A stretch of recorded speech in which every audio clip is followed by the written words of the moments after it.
Good evening, good afternoon, good morning, wherever you're tuning in.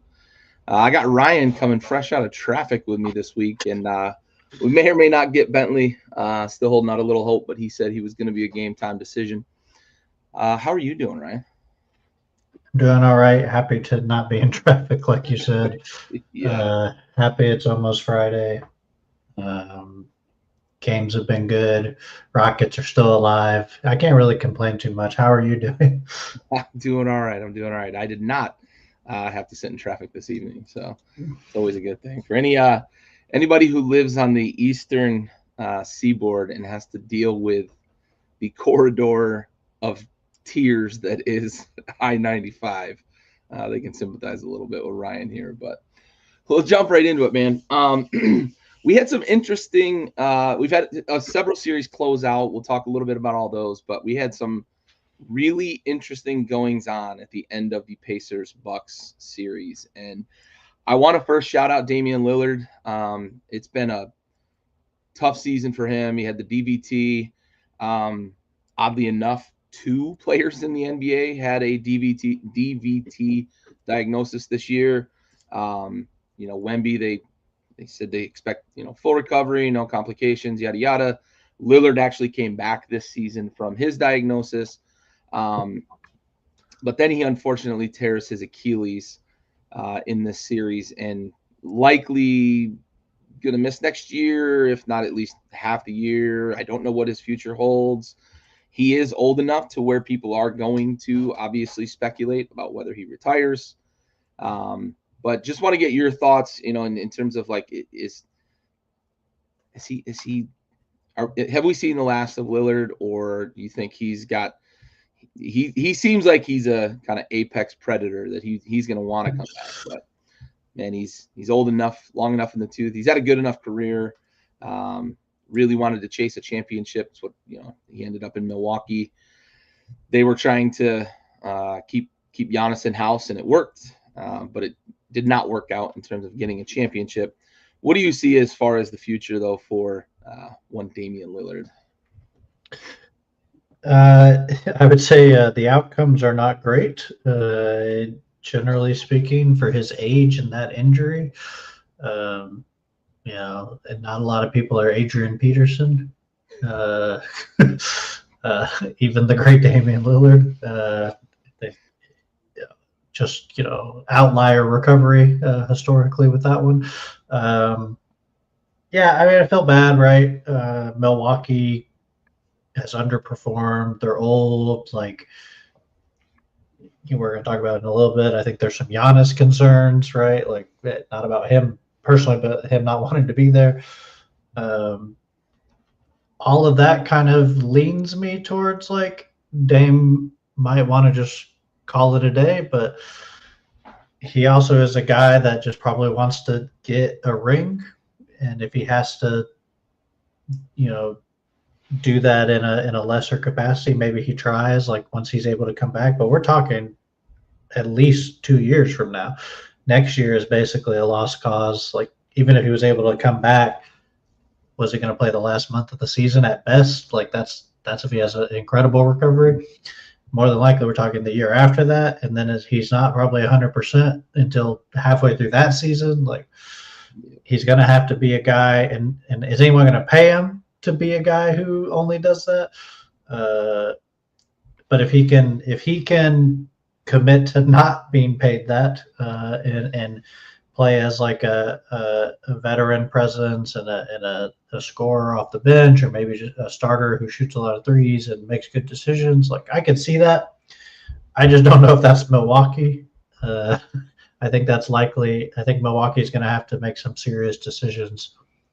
And I could very well see Dame being traded as just to get rid of salary and take on in Milwaukee, taking on other stuff to do that. Expiring contract, yada yada. Yeah, especially if Giannis says he wants to stay. Like maybe they try that. Like there is options. Unfortunately, Dame is still hurt with like every option, so it's just not good for him. And I think almost all of the outcomes don't lead to him being like a championship contender team. So yeah, I feel bad for him. One of the greats. We might be seeing the last of his at the end of his peak. I think there's almost no doubt about that at his size. So. Yeah, I was kind of thinking along the same lines. Like I could see like next year just work on rehab, cash the check for next season, and then maybe you get toward the end of the season, they work on some sort of buyout. There's a buy down / buyout where he can get out and they can get it at a palatable number. Maybe, I know that all the money's guaranteed, so there's no reason for him to take a pay cut. But if he really wants to chase a championship, I was kind of ideating like, is he going to take a buy down, a lesser number to buy out of the contract, and he goes and is it LA? Does he join LA late in the season before the playoffs or something along those lines? A last run, a last hurrah for LeBron as they embrace the future with Luka. Is it San Antonio we expect is going to be pretty loaded up next year, especially with, is the lottery going to work in their favor? Are they going to go get a Kevin Durant or something along those lines? Are they going to expend some resources for that? There's teams that I think could use a guy that would just be, in my opinion, I think what Dame Lillard ends up being is just a sharpshooter that you come in 10 to 18 minutes a game, depending on the situation. He gives you a little bit of microwave action. You get 6 threes out of him, and hopefully he makes 3 or 4 of them. And he's that guy in terms of something off the second unit or even late in games, because we know Dame Lillard, the clutch gene, right? He's got it. He's made some huge shots. Most notably that walk-off kind of fade-away three-pointer in the playoffs, right? So he's a guy that could bring that to you as, whatever organization you're looking at. But, yeah, I mean, if you're looking at full-time 28, 32-minute a night starter, I think those days are probably done for Dame, no matter how much of an alpha dog he thinks he is. You mentioned it, at his age, that's an injury that's really, it's unfortunate, and it's very tough to come back from, for sure. Shifting gears within this series, Indiana sends Milwaukee home for the second straight year in pretty swift fashion.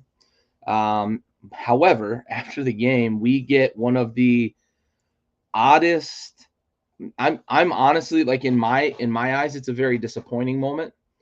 I don't know exactly what even spawned it to begin with. Like, was there some sort of verbal altercation at some point between Giannis Antetokounmpo and Tyrese Halliburton's dad? Or was it just that they were going back and forth at each other and dad decided to, inject himself into the situation? I don't know, right? But we get Tyrese Halliburton's father on the court after the game confronting Giannis in just a very, it has to be an embarrassing moment for the NBA if you're looking at it from the NBA's perspective. So I've given my thoughts on it a little bit here. I want to get your thoughts, and I posed this question in the chat as a little bit of tongue in cheek, but like, did he just unseat LeVar Ball as the cringiest dad in the NBA? LeVar, even though it doesn't say much anymore, still tough to accomplish that level of cringiness. There's also like John Morant's dad can be a little goofy sometimes. Hey, Dad. Hey, Dad. Not a cringy dad. I want to first highlight. Not a cringy dad. He sets a better standard than that. yeah, he'd be excited, but not in Giannis's face. Yeah, I think it's not a great look. I understand being excited for your son, especially if he hits basically the game winner. Right? There's like a second left, and the big comeback in overtime. Right, like there is a lot of emotion with that. And he did blow by Giannis to get that layup, but still. Yeah, you're also like 50. Like you need to like act your age. Right. I think if a 25-year-old did that, I would be like, that's a little too much. Like, that's like every time I ever was an official in a little league game and the parents come up and I'm like, come on, like it's not acceptable like to talk to people like that. Yeah, I was happy that Tyrese was like, I'm gonna have a talk with him. That was not cool. Because people don't do that, right? They're like, I'm gonna protect my dad, or my brother, or my whatever family member. I don't care what they do. I was like, that was a very mature response. Yeah. To be like, we're gonna handle it, but that was wrong. Yeah. And I know Tyrese talk some trash. Like he's a little bit of a trash talk. Not bad, but like definitely, I think the Indiana team has some trash talkers on it. Oh, yeah. But it was nice to see him be like, yeah, we talk trash like on the court, but we're players on the court. Like you don't come on and do that. And I think Giannis's response was completely reasonable. Like he managed it very well too.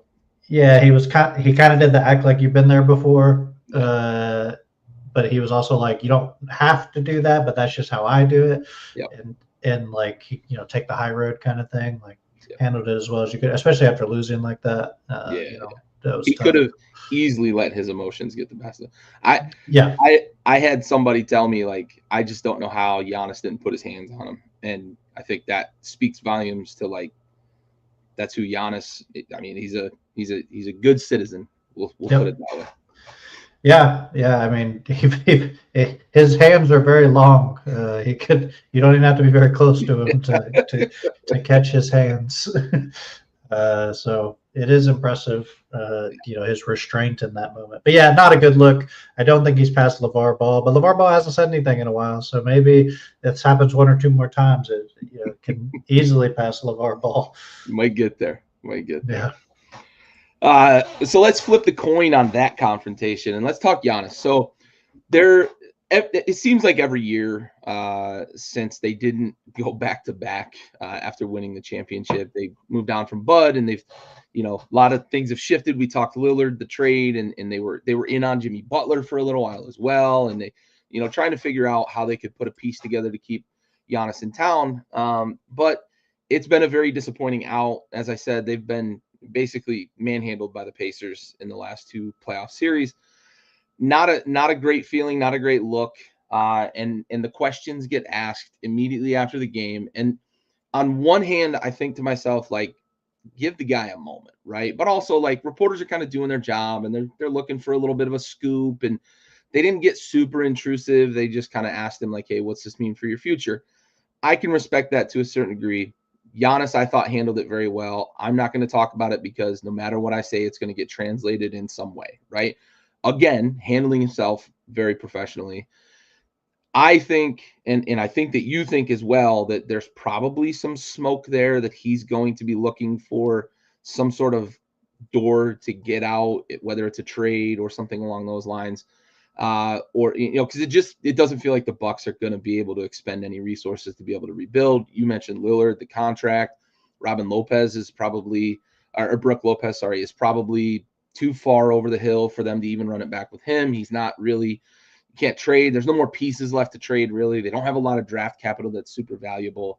So essentially, it feels like Giannis is either going to kind of fade into oblivion, as Mike Tyson would say, on a Bucks roster that's not very good, and go down as a guy who won a championship. He'll be a Hall of Famer, won an MVP, one of the best players on the planet for a long stretch of his career, but they just couldn't capitalize on it to win multiple championships. Do you agree that you think that maybe it's time that Milwaukee's going to start to shop him, and that's going to, I think from his camp, there's going to be some pressure there. If you do, then where do you think he's going to go? If you don't, what do you see for the future in Milwaukee? Yeah, I think there is limited chance for them to really make a lot of moves. What assets do they have? They don't have picks. They would have to take on probably a worse salary. That might be a better, like, that's the only thing I could see them doing, is getting rid of a shorter bad salary for a longer bad salary, but the player might be slightly better. But, like, is that demonstrable enough of an improvement? Probably not. They're just getting older, Giannis included. Giannis not old, he'd be 31 next year. But, like, he is seeing father time, and he sees the representation of father time all around him. Brooke Lopez is getting old. Dame was obviously old. Brooke, before they traded him. Yeah, he has to deal with Kyle Kuzma and his opinions. I imagine Giannis and Kuzma are kind of like oil and water. Like they don't seem like they would get along. Maybe not hate each other, but I don't think they'd be hanging out too much. I don't think they're going to the club together after games. Yeah, like different vibes, different ways of thinking about things. Um, and I think that matters. Like, is Gary Trent Jr. enough? Probably. Like, there's just not enough on this team to unless the team is blowing it up. But they don't have their own picks. So, like, what do you do there? Yep. Do you trade? The only thing you can do, really, in my opinion, is find trade partners for Giannis that will trade you not their picks. So they have somebody else's picks who might be bad, and then you can get those because you don't have your own, right? So Yeah. you can either try and trade for your own, or you can trade for somebody else's picks, but not the team you trade Giannis to because they'll be too good. Yeah. So it's limited. I think best case scenario is limited for them for that. But I think you got all of Phoenix's picks. Yeah, I mean Houston does. And Giannis to Houston, let's do it. But does Milwaukee want that, right? Like will it be such a bad bidding war because no one can give them anything that's is like 4 first enough for Giannis? Like they probably want more than that. Other teams may say that's too much. Like you can only give 3. Like I don't know. I just think they're in such a bad spot. Like they have no bargaining power. Yep. It's like, what are you gonna do? Keep him? It's like, well, I mean, we can, but we're like, it's not good. He'll be pissed off the whole time. So it's just a bad situation all around. I feel bad for him. I think he's one of the most likable guys in the league. Always has been, and just a joy to watch. I hate how people say he's not fun to watch. I love watching him play. It's just an incredible piece of like biomechanics watching that guy play. Yeah, because it's just different than you see in the modern basketball game, right? Yeah. Like he's a guy that you look and you think like he probably, as much as maybe anybody, like he could translate to any generation of basketball just because he's just that much of a physical specimen, and the way he is able to move in traffic and finish at the rim. Obviously not a great jump shooter, but when you're as big and strong and athletic and powerful as he is, he's proven you don't have to have a 3 ball to be successful. So yeah, I think it's gonna be a long off season of trade rumors and a million different scenarios of potential trades for him. until Every Milwaukee settles on the best bad offer. Yeah, like you probably could get a bidding war, but is it ever good? Like I don't like it doesn't. I think they're just like I don't think they have their next first round pick till 2029. I think like full control. It's not good. Because they got a few pick swaps built in and all that. Yeah, just the only way you even like do something decent is like trade for a bunch of young guys and picks, but like you still don't have your own stuff, so it's like tanking's not worth it. Yeah. And you're trading a guy who's probably going to make that team not a lottery pick. Yeah. So again, you need them to have picks of somebody else's. Yep. Which is like 3 teams. Yeah. It's like Oklahoma City has everybody's pick. Houston has Phoenix. I think San Antonio's got like a couple, like Atlanta or something like that, but they're not like that bad. I don't know. Maybe something happens. Maybe he's just a real lifer and is like, I'm staying. I don't care. Like that is a possibility. Yeah. He just loves Milwaukee and is like, I don't necessarily need to win another one. We're going down with the ship. Yeah, like I would respect that, right? If he's just like, I love it here. This is my family. Like, I would also respect him being like, I don't want to be here. I think he needs to do his best for himself, and I hope that Milwaukee will facilitate that. Yeah. You mentioned not having draft capital, not having their own picks, not really having assets to be able to move in terms of players. You also got to look at the fact we're going to talk about this series in just a moment, but like Cleveland and Boston ain't going anywhere with those rosters. Cleveland is so young, and Boston is pretty young in terms of having their 2 main superstars in their prime locked up on long-term deals.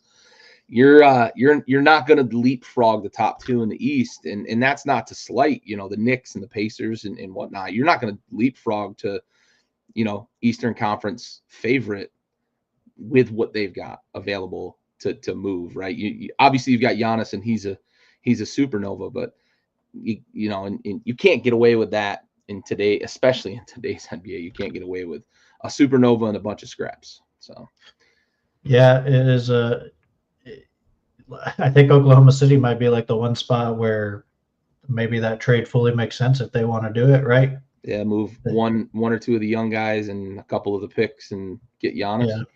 Yeah, I mean that might be like they can get whoever they want. I mean, fundamentally, Yeah, with the capital they've got. The problem becomes: do they want to keep their young guys because it's about to get very expensive? Yeah, because all those guys are going to come off the rookie deals. You know, and every team that is young has this problem. But yeah, like, yeah, I agree. Like the East, he can't go anywhere in the East and be a top 2 team unless he goes to Cleveland or Boston, which I guess is possible.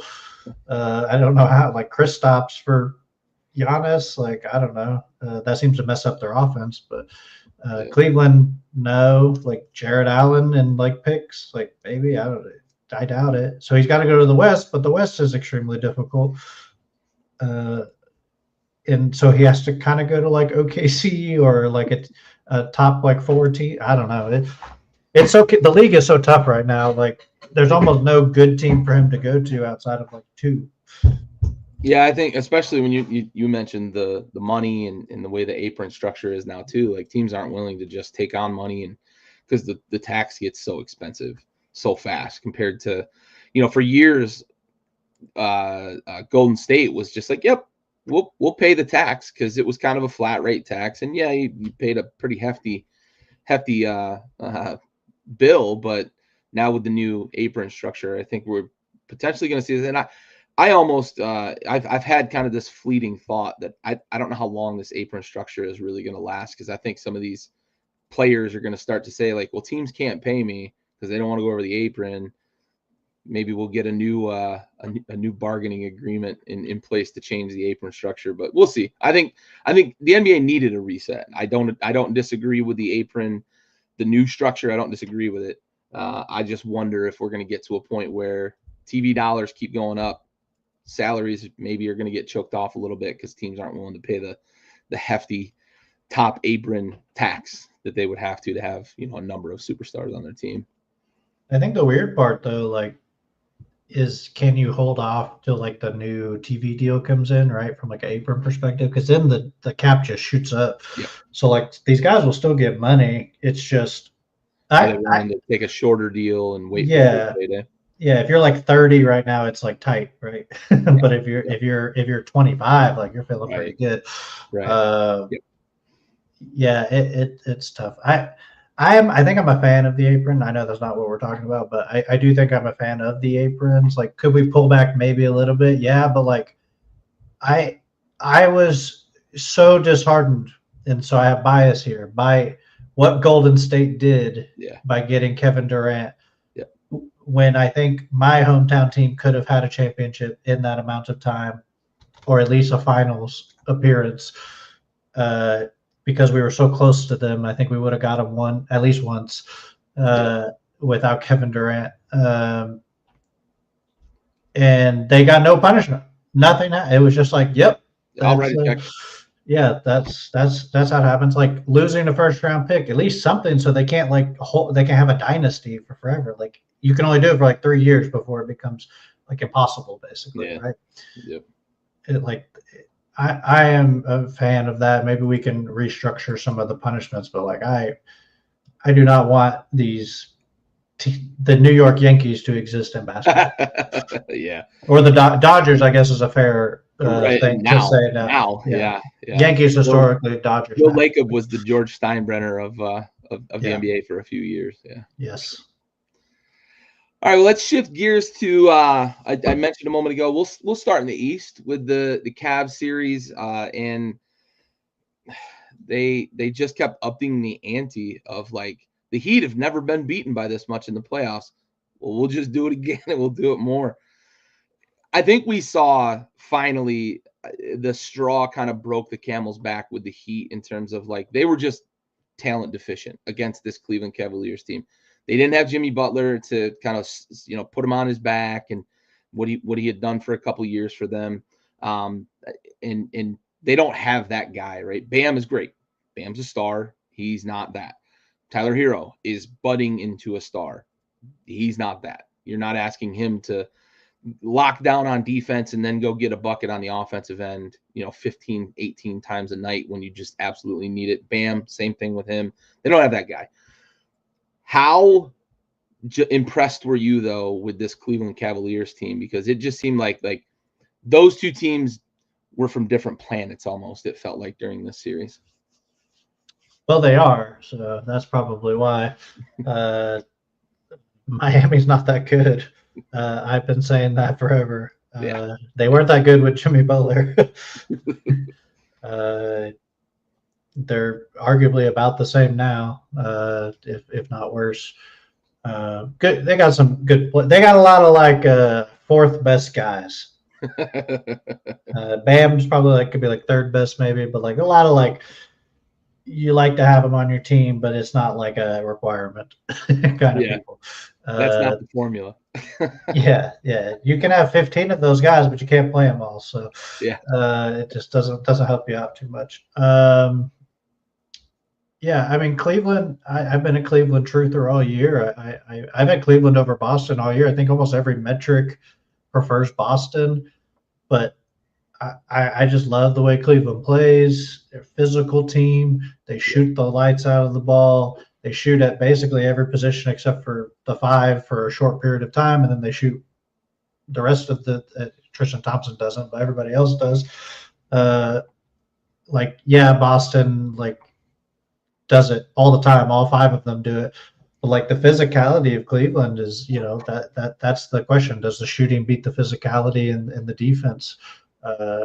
So I think both those teams are great, but I've been a big Cleveland fan. I think Miami had basically no chance. Obviously, the last game was embarrassing. Miami, I'm not even sure Cleveland beat them as much as Miami just didn't show up. Yeah. And Cleveland is just so talented. If they just have an average game when you don't show up, it's over. So yeah, I think Cleveland's the second best team in the league. I think Oklahoma City is better, but not by much. Not a hot take, I know. But.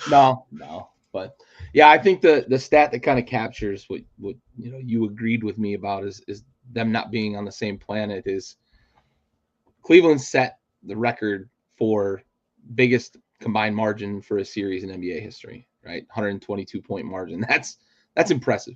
That's an average of 30 points a game. Not just 30 points a win. They swept them. So for the entire series, they won by an average of 30 points a game.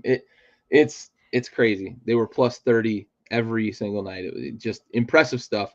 I agree with you. I've been on Cleveland as well. I think that the talent is just there. I think you mentioned the shooting for Boston. I also think kind of the championship medal is something Cleveland's going to have to compete with when push comes to shove. Games get tight. Boston's been there. Cleveland's going to have to buckle down. I think them having Donovan Mitchell is going to be a big help too, and we'll talk about that as we go forward. I anticipate those two teams to be in the Eastern Conference Finals, so I'm sure we'll have an opportunity to preview and talk about that series when it comes up. And I think that really is what it boils down to, right? I think OKC feels like such a loaded roster. You're looking at the West, and someone's going to have a pretty unbelievable 4 games during the course of a series against OKC to make it anything other than OKC in the finals. The way they handled their business against, obviously, game in a couple of the games they were pretty tight. Memphis, but kind of a lesser talent, not necessarily as big of a disparate proportion of talent between those two teams, but definitely a big gap. The NBA better hope that's the. Oh, hey Bradley, how's it going, man? Sorry, Bradley, I'm about to say this. The NBA better hope it's Cleveland, Oklahoma City, because he's a Celtics fan. So that's by far the best series. That will be the best watchable series. Not that Boston is fun, but let's talk the physicality, the intensity will be so high with Oklahoma City and Cleveland. Those are arguably the two most talented and physical teams. I hope that's the finals for my own self. Obviously, I hope Houston is in the finals, but I don't think that's the case. So I hope to see that. And though those audiences are not huge, right? The fan bases may not be massive. Cleveland's got a decent sized one, but Oklahoma City is not a huge fan base. That I think will be the best basketball. Yeah, I agree. The NBA doesn't want that for numbers, but us fans want that for what I agree with you. I think that'll be a great series to watch if we get it. And Boston's okay. I'll take that as my second choice. OKC Boston. I will accept that. Let's go over to the West. Let's talk about OKC a little more. I know we've kind of doted on them already, but any other takeaways you want to highlight from this series where OKC sweeps Memphis and knocks the 8th seed out of the playoffs? No, expected. The only thing I'll say is that John Morant's comment of if I was still there, we would have won 2 of the games because I figured him out. Oh yeah, me too, man. I figured him out as well. Yeah. Easy to say when you're not playing. Like immediately, if you figure him out, they're gonna throw something else at you. He acts like it's like they're immediately switching that stuff up if you start figuring it out. They're so versatile of a team, throws everything at you, so physical. The best defensive team in like 20 years. Like it's like basically since the rule changes in like what 05, 06, I think they changed the rules where with the defensive they made it harder to play defense. This team is as good as there's ever been, and they could miss like 3 guys and still be in an elite defense. It's crazy. Shea is like their 6th best defender. Yeah. And he's a good to great defender when he wants to be. It's crazy. And Shea is the perfect like playoff guy. He scores in the spots that are available in the playoffs. He's the ultimate like beater of the defenses you do. He's like, we're going to guard the 3, we're going to guard the paint. It's like, well, guess who loves the other area of the floor? The guy who led the league in scoring. It feels like he doesn't miss from that area. It's just I would love to see Cleveland play them because I think they would give them the length of Cleveland would give them some trouble. But I just that team is so good. Like Memphis was embarrassing. I don't know what they're going to do. They fired their coach, which was, like I said previously, that was a white flag to me. Do you get rid of Ja? Do you get rid of Desmond Bain? Do you get rid of Triple J, Santi Aldama? Like they had talent. Like I think they actually traded away too much of their talent. Guys like Jake LaRavia were like glue pieces, and they got the other glue pieces. They don't even play them. So I just talk about a team that's fallen off high. I mean, what they're the 2 seed last year, right? Yep. Yeah, I mean, just not good. The future looks okay, but they could very easily blow it up too. Just nothing else to say. Oklahoma City is very good. I don't really need to add anything to that. Well, we had 2 other series close out here. We'll go back to the East. We'll look at the 2 seed Boston. They knock off the Magic 4-1 in this series. You and I and Bentley, we talked about it a little bit. Orlando really did lament not getting the game that Jason Tatum sat out. From a defensive perspective, it really felt like Orlando is game, right? And we've said this how many times this year? I don't even remember how many times, but if they could just shoot the ball, they'd be a real problem because they defend the hell out of the basketball. They've got to figure out, I know there was the kind of half-hearted talks of like, is Steph Curry going to be on the market? Yeah, he'd be a great fit there because they can defend and they can hide him and he can just play offense and just get hot and cook, whatever. But, obviously he's one of one, but, a guy like that or, a couple of guys like that, Franz and Paolo just can't do it routinely on their own. Teams can key in on them because they just can't score anywhere else. And I just don't know, like, I think Franz is good. I just don't know that he's a guy you want to play iso ball with a ton.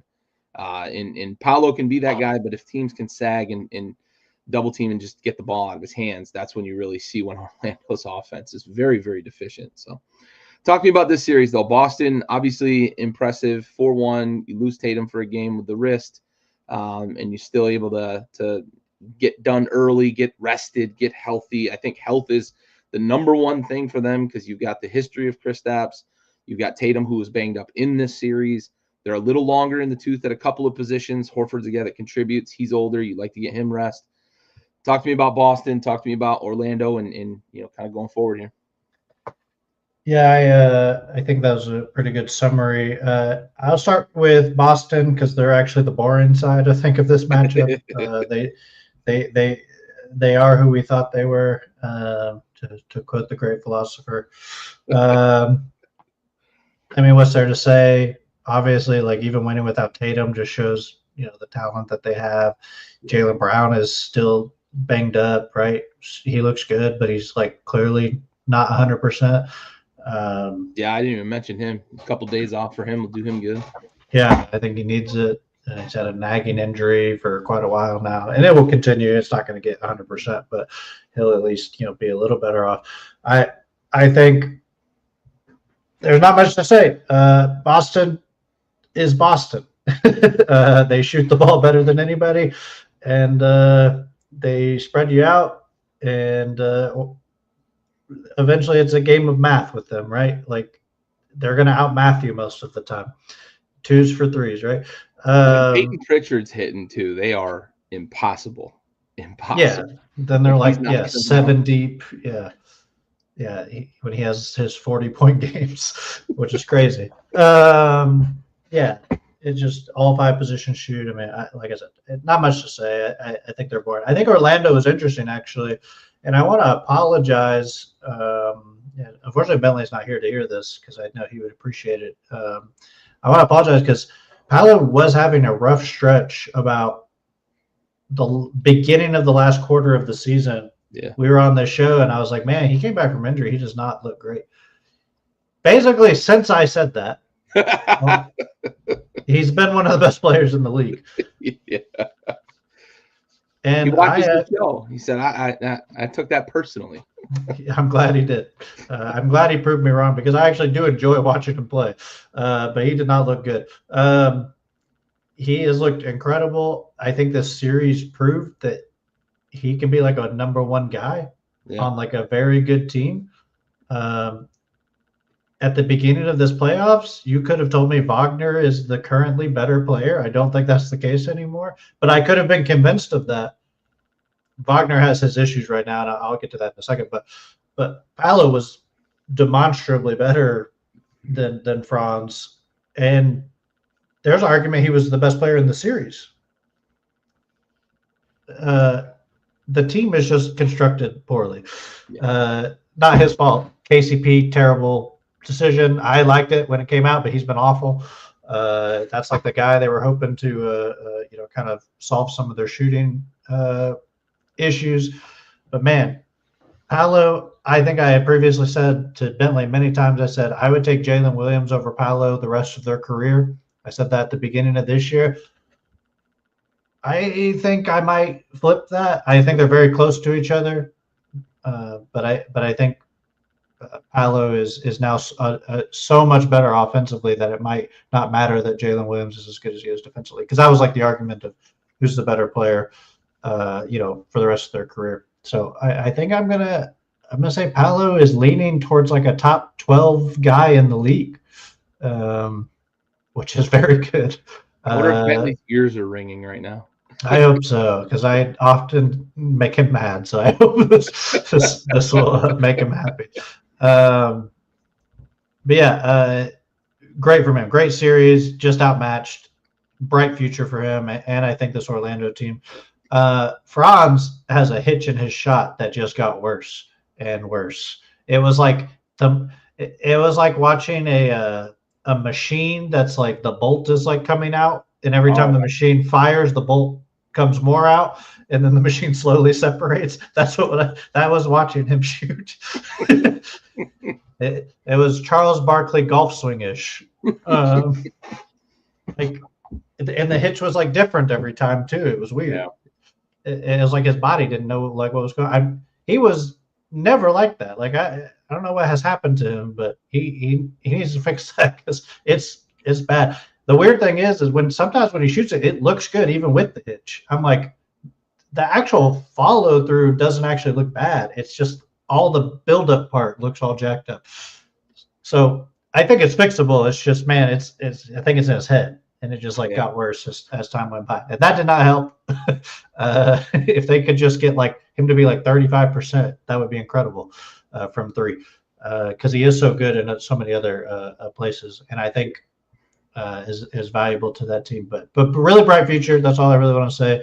I think this is a team that the next 2 to 3 years should be pushing into that top 2 or 3 zone of the East, right? Like Cleveland and Boston are slightly older than them, but Orlando just needs to get 1 or 2 more pieces, and that's a scary out because they show up every night on defense. Yeah, and actually did make Boston work. Yeah, they did. On the offensive end, Orlando's defense made Boston work, put a lot of pressure on them. Even Paolo made guys work, and Paolo's not a great defender, but like you could see the intensity coming in from him. Willingness. Yeah, which at his athleticism it does a lot for you. But yeah, they need a couple pieces or some internal development from Anthony Black or somebody like that, because they can't play 3 non-shooters, and 2 of those being their best players. Yeah. It's you better be like incredibly athletic, like just ungodly and they're not ungodly athletic, right? Like Paolo is not incredibly athletic. He's incredibly skilled at his size, and he has a lot of strength, but he is not incredibly athletic. So you need the skills around that in the shooting. So yeah, for sure.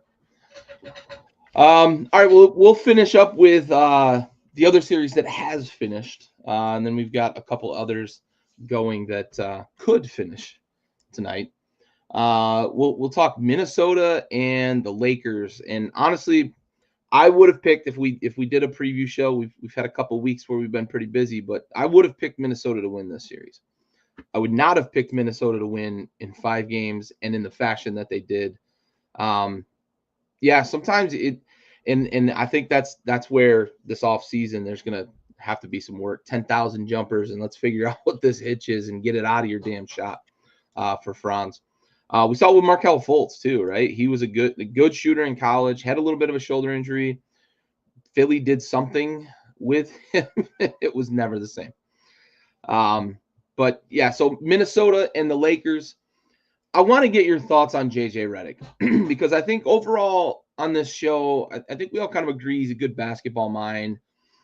I know I mentioned like I wanted him to get a head coaching gig, but I didn't think the Lakers was the right head coaching gig because of all the baggage that LeBron kind of brings with him in terms of the pressure he puts on coaches and the way that he's really just played the scapegoat a lot with coaches in the past. However, I thought he did a pretty good job this year. Overall, they end up the 3 seed. Obviously, the Luka trade helps a lot. But we see him in game 4 of this series not make a single substitution in the second half.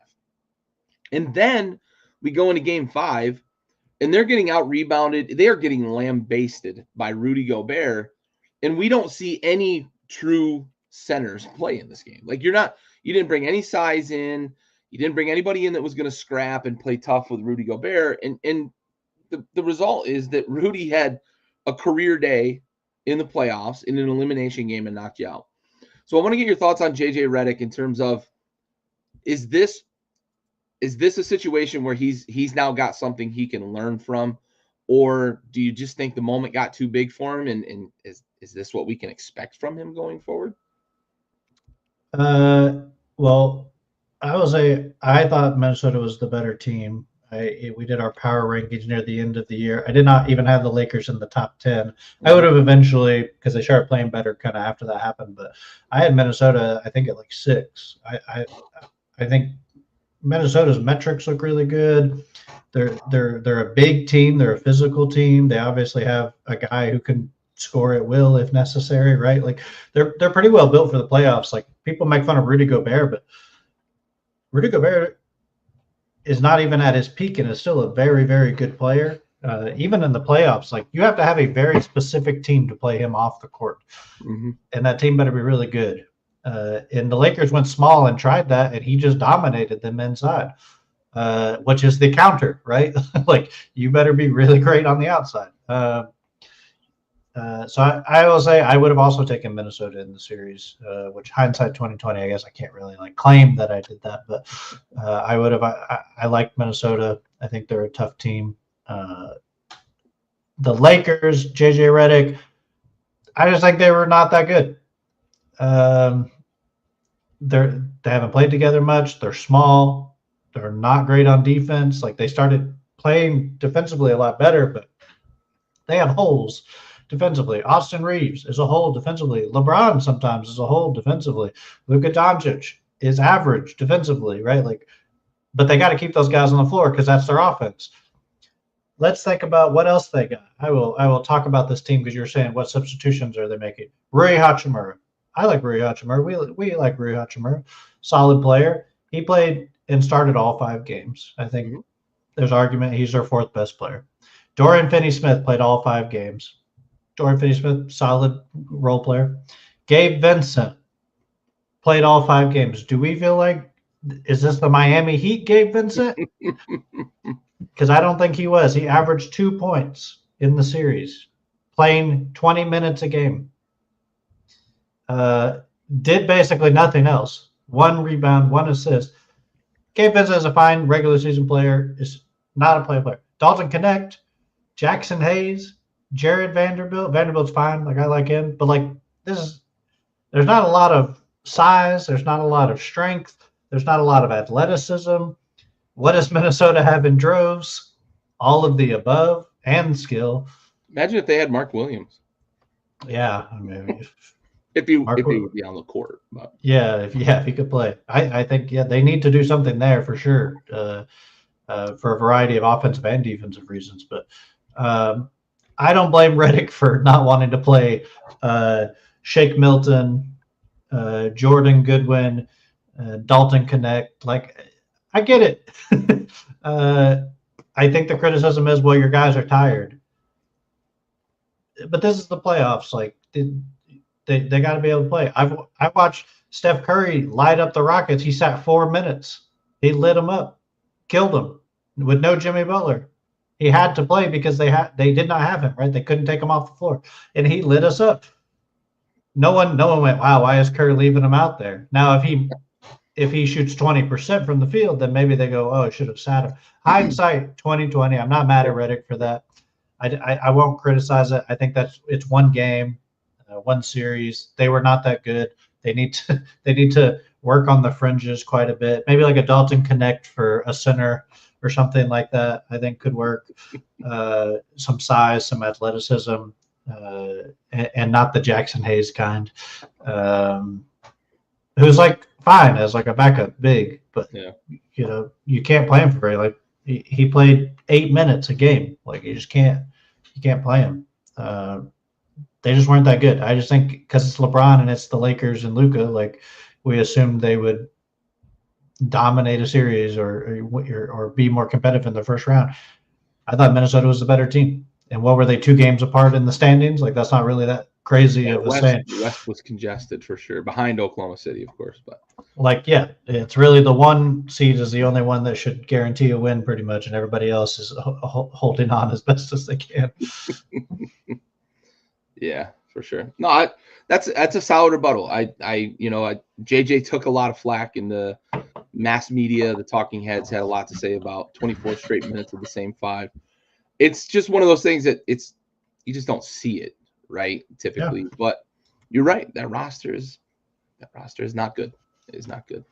Yeah, if I'm the coaching the men's league and I look down the bench and it's like, well, we could play that guy, but he doesn't know how to dribble.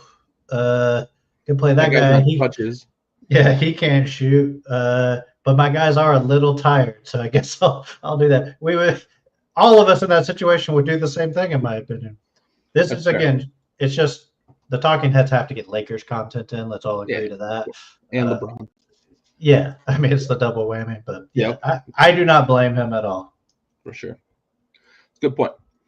All right, well, let's go back to the East. The only series that's still in play over there, we've got Game 6 tonight. Knicks are up 3-2 in the series. They're on the road against Detroit. Been a bit of a chippy series. Heard some people say it's kind of a throwback to the old 80s rivalry, Knicks Pistons, 80s, 90s, the Starks and Ewing and, Isaiah and yada, yada, yada in the early 90s, late 80s. I felt like at times, not just in this game, but in several games in the first round so far, it's felt like officiating crews have kind of let games get out of hand. It did feel like, especially starting in the game, the last Golden State Houston game, it did feel like the refs maybe got a message from the NBA to start taking more command of the games and not let them get so chippy, because I thought we were going to get a knockdown, drag out fist fight in Knicks Pistons and even in other series. There's been some real chippiness, but we've got a situation where the Knicks have a chance to clinch on the road. We could go to Game 7 back at the Garden, but talk to me. Are the Knicks going to close out tonight, or are you anticipating Game 7? I think we all picked Knicks in 6 in this one. When we had the early preview, because some of these series were already set in stone. Do you still feel confident in that, or do you think we're going to 7? I still feel pretty good about Knicks in the 6. This series has kind of gone as I expected it to. I think this might be my most correct analysis of any series, because I was, again, a Detroit truther to some extent, but also knew kind of their ceiling. Cade's been great in the series. Coming out party for him, I think, with the injuries he's had. And people are like, oh, yeah, that was the first overall pick. He's pretty good. People are learning about Asar, too. Yeah, I mean, Asar, there's argument Asar's a better defender than Amen right now, which is, I think there's a discussion to be had there, just purely defensively. Would it shock me if it goes to Game 7? No, but I think that, it's going on right now. So I think the Knicks are the better team. They got a lot of weapons. It's tough to shut everybody down, right? Cat is kind of like an X factor for them. Detroit doesn't have a lot of options guarding him a lot of the time. Jalen, obviously, they can throw Asar at him. But yeah, I think we've seen the cross matchups that we expected. We've seen them go at Jalen on the offensive end to wear him down. Detroit's got a lot of length, but Cat has so much flexibility lineup wise, it causes issues. Mitchell Robinson's been a nice change of pace. Like, they can throw a lot of stuff at you. And obviously the wing guys are just kind of do-it-all guys that make it tough to defend them and to score on them. So not shocking. I think the Knicks will pull it out. Though Detroit, again, like a year or two from now, what does Detroit look like, right? Is this one of the next contenders in the East? That would not shock me with how they're positioned right now and how young they are. And Toby Harris, I want to give a shout out, has been great in this series. I've always been a Toby lover. I always say y'all hated on him when he was in Philadelphia, and there were reasons for that. Like I won't discount that, but he is better than what people thought he was, because they only saw the Philadelphia version. That guy can play. He just needs certain things around him. But I mean, he had a game in the series where he was arguably the best player out there. So yeah. He can win a game. So I want to give him a shout out. Good veteran presence for them. I think he leveled the team up. He helped level the team up. Cade's health, Toby, and then natural progression, I think, made that team a lot better. But I expect the Knicks to win, to answer your question. Yeah, nice. We'll circle back to this. I know you mentioned a little bit in terms of getting athletic, getting a little bigger. I want to put you on the spot a little bit. If LeBron announces next year will be his swan song, how much will the Lakers invest in one last hurrah with whatever resources they can to bring in whatever pieces they need to make a run, even if it's a 1-year window with LeBron on his way out farewell tour? Or do you think they'll play it safer and save the capital to build for the Luka era? That's a good question. I think both are legitimate options. I know they've already said they're going to go after people for LBJ, uh, my favorite president. I um, I expect them to go pretty hard because how much longer do they have with them, and what other option do you have except for sitting on it? I don't think Luca would be happy about that either. So it's kind of like you say you solve both problems, and you can get a guy who's not super old, right, to like help the team out. And Luca, you kind of as LeBron goes away, that guy can continue to be there with Luca, right? So I expect them to go pretty hard on a guy. And if Lakers fans are correct, they basically can trade anybody for anybody because of the Lakers. So they figured Giannis or like something like that could be pretty good for them. Yeah, I mean, there's guys out there kind of in like the 15 to 25 million range that they could be looking for. Probably not in free agency, but on the trade market. I see them being pretty active and it being a place people want to go play. Yeah. Play Not next only to is it the Lakers, but go two great passers. Yep. Yeah. Sure. Don't blame them. All right. Onward, upward. We will save your series for last. So we will talk Nuggets Clippers. They'll be playing tonight at 10 p.m. Nugs are up 3-2 in that series. There's been some real good basketball played. Incredible finish with the Aaron Gordon dunk. I still can't believe that, like, how that obviously we can see they slowed it down to the point where we can see like frame to frame and the ball's out of his hands, but he looks like he's like a foot from the rim with a tenth of a second on the clock. And that quickly, he's able to punch the ball in through the hoop. And it's unbelievable with, modern technology that we're able to see it the way we're able to see it. And it's just, I don't know that we'll ever get something as unbelievable as that. We talked about it being similar to the NC State finish where, the air ball and the putback, and it's very, very similar. The Jokic is honest in his post-game press conference when Aaron Gordon's like, yeah, it was a pass. It was a pass. And the reporter's like, yeah, it was a pass. And Jokic's like, no. So pretty cool finish. But this has been a really good series. And I don't know that I'm really surprised about it because Kawhi's healthy, looks good in this series.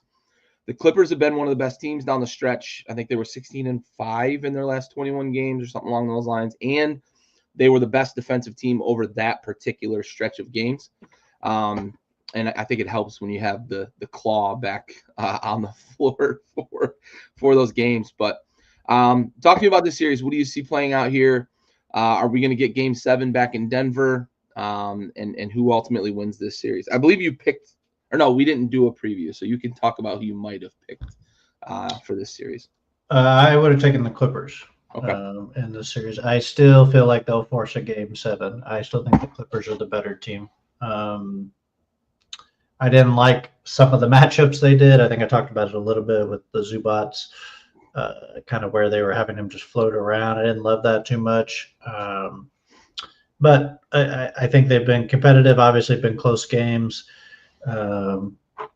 If Denver can get the Jamal Murray games, like, I think they're hard to beat. But those are, sometimes few and far between. So I still think this is going to be a Game 7, and I think these teams are very close. I just think the Clippers have a slight edge. So I still think they'll win the series. But again, would not shock me if Denver shuts them down here, just because it's so close. Very good series, been competitive. Jokic has been great. They've kind of forced him to score the ball a little bit, which I think is a common strategy people use against him now. Try to lock everybody else down and let him kind of do his thing. Obviously, the Aaron Gordon thing was incredible. Watched it live, and I wasn't sure. Got to see the million different angles. It was cool. I agree. Modern technology. But I think the Clippers are going to show kind of the mettle they have here.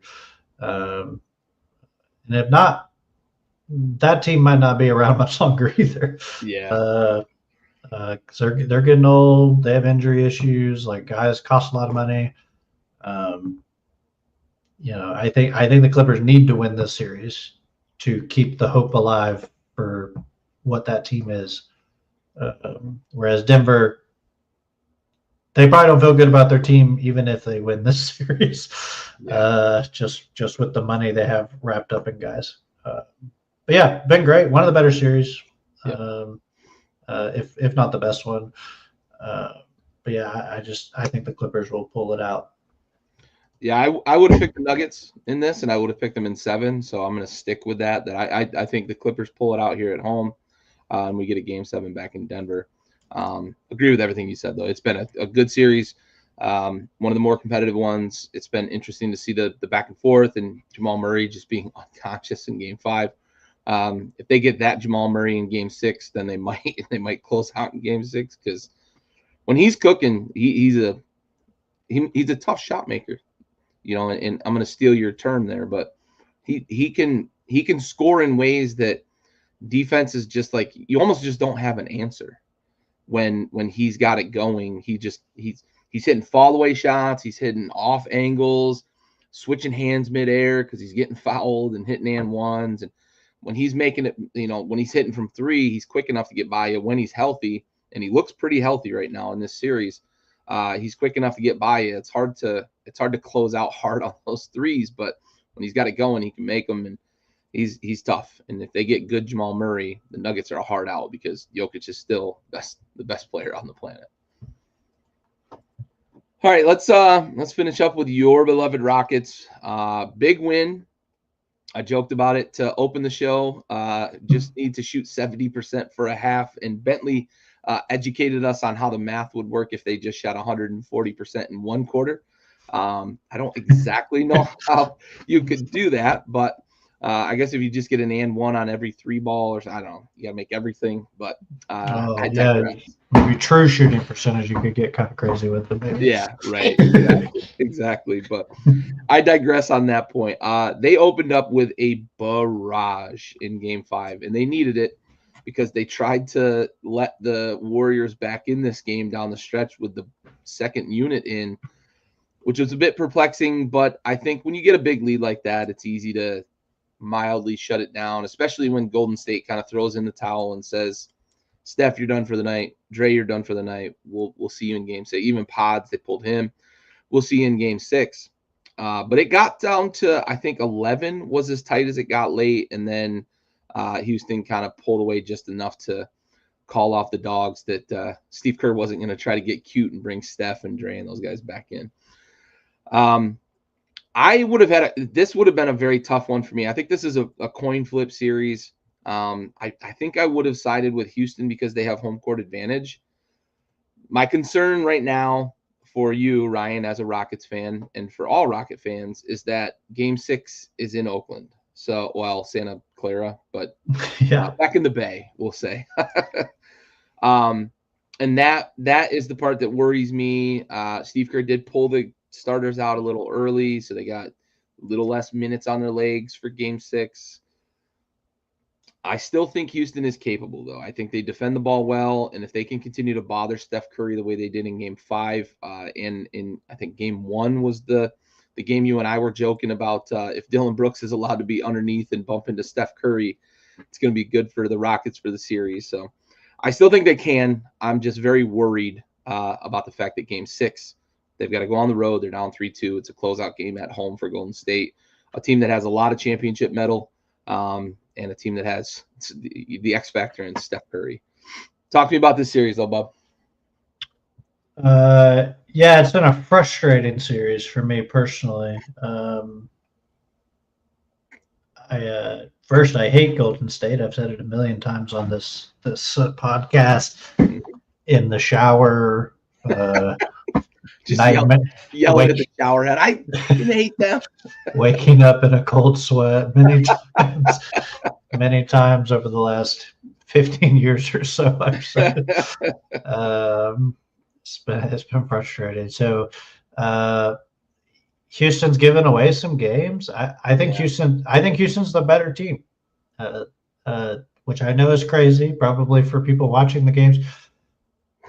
They do some dumb shit. Like I 100% agree.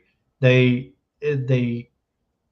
get lost sometimes. Their offense is clunky sometimes. Their rotations can be funky sometimes. But I still think they're the better team. That being said, Golden State very tough at home. Very, very tough. Historically, almost impossible to beat them there. But we've been there. Like, we've been right there. This series is a possession or two, a couple of free throws from being the opposite direction to be over potentially. Yeah. It's not really that far apart. Like, the only time that has ever been far apart is the first half of this last game and the first half of the first game, and really the first quarter and a half, not even the whole first half.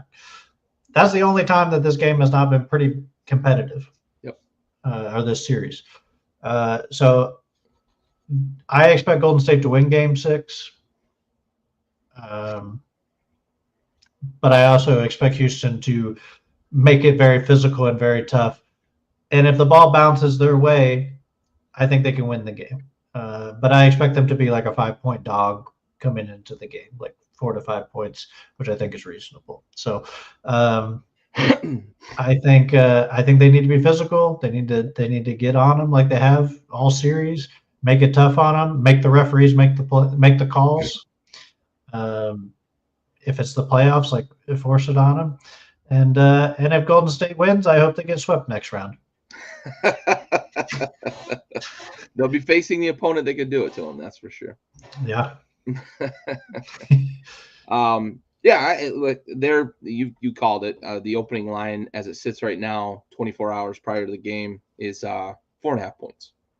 So, and that's a testament to exactly what you said, right? Golden State is tough at home.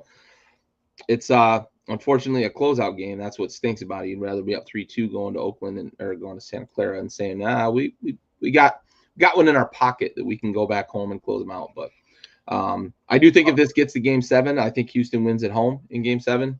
But like you said, they're going to have to kind of muddy this game up. They're going to have to continue to bother Steph. If he shoots 2 for 20 from 3 again, you got a chance.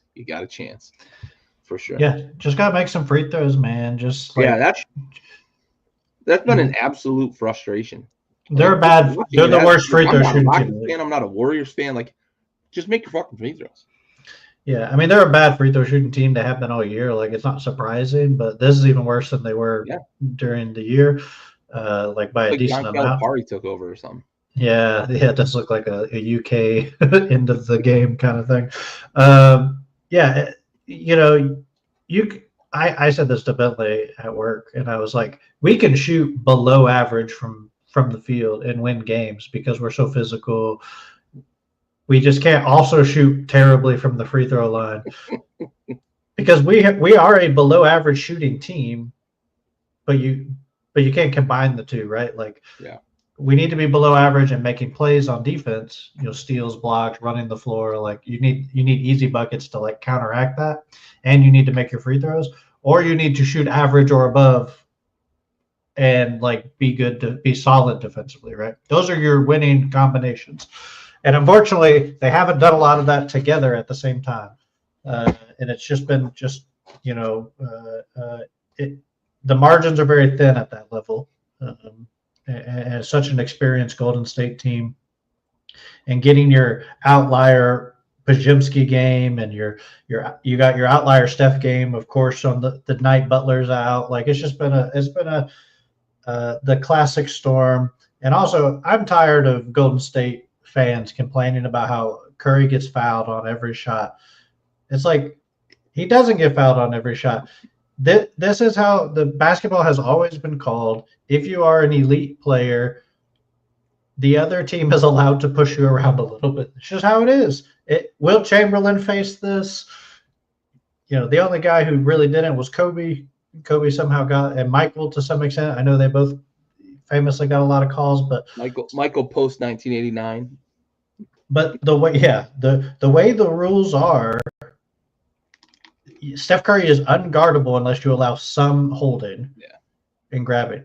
Because of the freedom of movement rules, He's literally an impossible person to guard without that.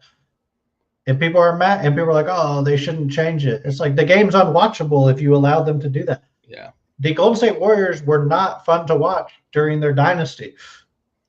They're fun when the ball is moving. They can have fun moments, but it is not fun to watch Steph Curry get an offensive lineman moving people out of bounds for him, and so he can run free and do whatever he wants. Like that, that's not fun to watch. It doesn't allow counterplay. You just have to. I'm glad they're allowing counterplay. Is my point. Yeah.